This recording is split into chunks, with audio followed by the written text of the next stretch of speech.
Hi everyone, welcome back to my channel tikli talks. ఈరోజు మనం టేస్టీగా కార్న్ ఫ్రైడ్ రైస్ ఎలా తయారు చేసుకోవాలో చూద్దాం. ఇది చాలా సింపుల్ అండ్ ఈజీ ప్రాసెస్. ఇంట్లో వాళ్ళు చేసుకోవచ్చు, లేకపోతే బయట హాస్టల్స్లో ఉన్న వాళ్ళు, బ్యాచిలర్స్ ఎవరైనా ట్రై చేయొచ్చు. ఒక 5 to 10 minutesలో మనకు ప్రాసెస్ అనేది అయిపోతుంది అండ్ చాలా టేస్టీగా ఉంటుంది. తప్పకుండా ట్రై చేసి ఎలా ఉందో నాకు కామెంట్ చేయండి కామెంట్ బాక్స్లో.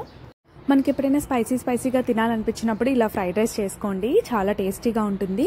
అలానే మనం ఎప్పుడు ఎగ్ ఫ్రైడ్ రైస్ అలా డిఫరెంట్ వెజిటేబుల్స్ అన్నీ యాడ్ చేస్తూ ఉంటాం కదా, అలా కాకుండా ఇలా నార్మల్గా ఇంట్లో ఉన్న వాటితోటే క్యారెట్, బీన్స్, కార్న్ ఇలా యాడ్ చేసుకొని ట్రై చేయండి, మీకు నచ్చుతుంది తప్పకుండా.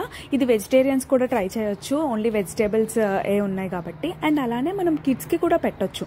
కిడ్స్కి పెట్టేటప్పుడు సోయా సాస్ స్కిప్ చేసుకోవచ్చు, స్పైస్ లెవెల్స్ అడ్జస్ట్ చేసుకొని వాళ్ళు కూడా సర్వ్ చేయొచ్చు. ఓన్లీ వెజిటేబుల్స్ ఉన్నాయి కాబట్టి వాళ్ళకు కూడా నచ్చుతుంది.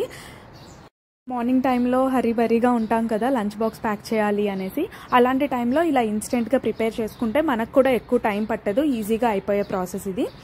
ఇంకా ఇంట్రెస్టింగ్ వీడియోస్ కోసం please do subscribe to my channel. Thank you for watching.